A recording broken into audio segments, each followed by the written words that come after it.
Je pense que j'ai été autant surpris que vous-même parce que cette assertion du président Macron n'a aucun fondement. Il n'a donné aucune preuve, il n'a apporté aucun élément précis, tangible, pour affirmer, pour donner consistance à ces affirmations. Et je pense que c'est une mauvaise méthode de la part du président français que d'attaquer un partenaire comme la Turquie de cette manière. Ce ne sont pas des façons de procéder entre États souverains. Ce ne sont pas des marques de respect à l'égard d'un partenaire important comme la Turquie. Et je crois véritablement que le président Macron a voulu en quelque sorte montrer qu'il ne baissait pas la tête devant la Turquie. Et puis, bien évidemment, cette déclaration vient à 2 jours du Conseil européen et nous savons que M. Macron veut proposer à nouveau des sanctions à l'égard de la Turquie et probablement, mais de façon très maladroite, a-t-il voulu préparer le terrain pour faire valoir les propositions qu'il va faire, qu'il va soumettre au Conseil européen. Mais je crois encore une fois que ces accusations sont graves et qu'elles ne sont pas dignes des relations que doivent entretenir des pays comme la France et la Turquie.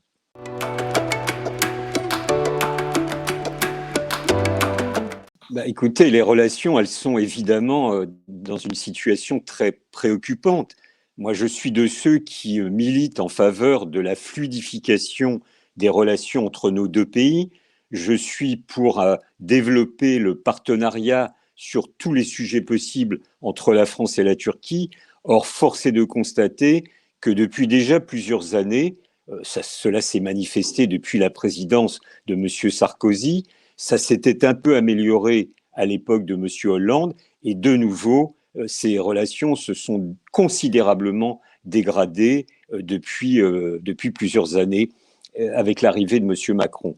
En effet, sur tous les grands sujets d'intérêt commun, sur tous les grands sujets de politique régionale, je pense bien sûr à la Syrie, je pense à la Libye, je pense à la Méditerranée orientale, je pense au Haut-Karabakh, sur tous ces sujets, eh bien, les positions de la France et de la Turquie sont totalement antinomiques. Donc c'est très préoccupant car en réalité, je crois que malgré les différences, malgré les divergences qui existent entre les deux pays, et ça, ma foi, on peut le comprendre, il est inutile d'attiser ces différences, il est inutile d'accroître les divergences que nous pouvons avoir. Et franchement, le président Macron, depuis des mois maintenant, et ce n'est pas seulement la déclaration dont nous avons parlé précédemment, mais le président Macron, depuis des mois, met de l'huile sur le feu. Et d'ailleurs, je dois reconnaître aussi que M. Erdogan a aussi une propension à ne pas calmer le jeu, si vous voulez. Donc, il y a une part de responsabilité commune. Et puis, facteur supplémentaire, et c'est ça peut-être qui m'inquiète le plus d'un point de vue français, c'est qu'il est évident que nous avons actuellement en France un climat d'islamophobie qui s'est cristallisé au cours des derniers mois, et malheureusement, la Turquie est un peu le paratonnerre, si vous voulez, de ce climat islamophobe. C'est-à-dire qu'on accuse la Turquie de tous les maux. Alors bien sûr, elle peut avoir des responsabilités sur tel ou tel dossier. Et encore une fois, le propos n'est pas d'être d'accord sur tout, mais de se respecter.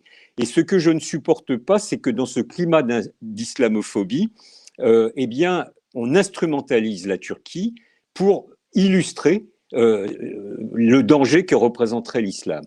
Et ça, c'est très grave. Et moi, je m'inscris en faute radicale par rapport non seulement à ce climat d'islamophobie qui existe dans mon pays, et je le regrette et le combat, et surtout, je m'insurge contre cette instrumentalisation de l'islamophobie qui est opérée à l'égard de la Turquie. Donc nous sommes dans une situation véritablement préoccupante. La relation est très dégradée. Il y a comme une sorte de ressort qui a été cassé dans nos relations. Pour autant, il faut se projeter vers l'avenir. Il ne faut pas être pessimiste. Il faut patiemment, de façon opiniâtre, reconstruire une relation digne de ce nom et surtout mettre en œuvre des projets d'intérêt commun, que ce soit sur les questions de lutte antiterroriste, que ce soit sur les questions énergétiques, que ce soit sur la gestion des flux migratoires. La France et la Turquie, et d'une façon plus générale, l'Union européenne et la Turquie ont beaucoup d'intérêts communs et c'est véritablement contre-productif que déguiser, que d'insister sur les divergences et les différences, plutôt qu'au contraire de chercher des points communs, des perspectives communes pour gérer ces quelques dossiers que j'ai évoqués, et il y en a sûrement beaucoup d'autres.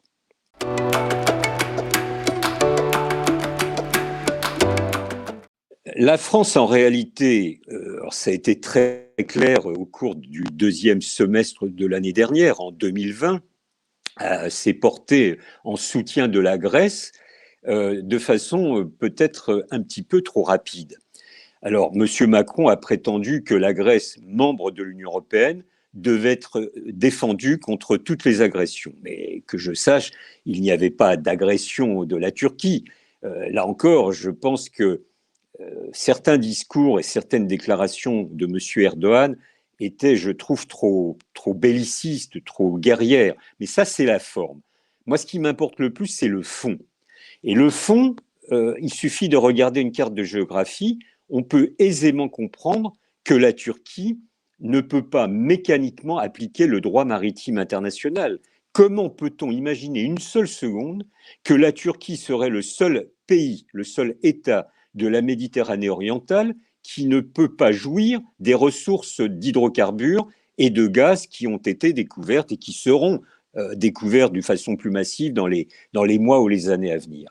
Donc la question qui se pose, c'est un partage équitable de ces ressources naturelles, de ces hydrocarbures et de ce gaz. Et pour cela, il faut mettre en œuvre des initiatives multilatérales entre toutes les parties, la Turquie, la Grèce, mais aussi Israël, le Liban, l'Égypte, etc. Donc ça ne sert à rien de façon unilatérale que de soutenir la Grèce aveuglément. Je comprends parfaitement que la Grèce doit faire valoir ses droits, c'est tout à fait logique, mais en même temps, il faut accepter que la Turquie puisse aussi faire valoir ses droits. Et donc là, il y a une sorte de deux poids, deux mesures qui non seulement est très désagréable sur le principe, mais surtout est inefficace. Car il y a une chose qui est certaine, c'est que la Turquie ne pourra pas se laisser déposséder de ce qu'elle considère comme devant lui revenir légitimement. Donc, inutile de faire des menaces, inutile d'envoyer nos avions de chasse sur l'île de Crète ou sur l'île de Chypre, inutile de continuer à envoyer des navires militaires. Je pense qu'au contraire, M. Macron et son gouvernement seraient mieux fondés à dépenser leur énergie pour tenter de trouver des solutions politiques, ce qui passe forcément par une négociation et par des compromis. Chacun ne pourra pas avoir gain de cause sur la totalité de ses revendications, mais ce qui doit valoir dans le langage et les relations multilatérales, c'est le compromis. Et le compromis ne peut s'atteindre que par la négociation. Donc arrêtons les menaces inutiles, arrêtons de nous menacer mutuellement, et je dis ça tant à M. Macron qu'à M. Erdogan, reprenons notre sang-froid. Je pense que c'est seulement de cette façon que nous pourrons nous en sortir, et à ce prix, nous trouverons des solutions positives pour toutes les parties, y compris la Turquie en Méditerranée orientale. Mais je pense que la France ne doit pas s'aliéner la perspective du partenariat avec la Turquie, parce que je considère que la Turquie reste, en dépit des divergences que nous pouvons avoir sur tel ou tel point avec M. Erdogan, avec les autorités turques, la Turquie restera un partenaire absolument incontournable. Et de ce point de vue, il faut savoir prendre un petit peu de recul, se placer en perspective et surtout garder son sang-froid pour parvenir à une solution qui agrée à toutes les parties.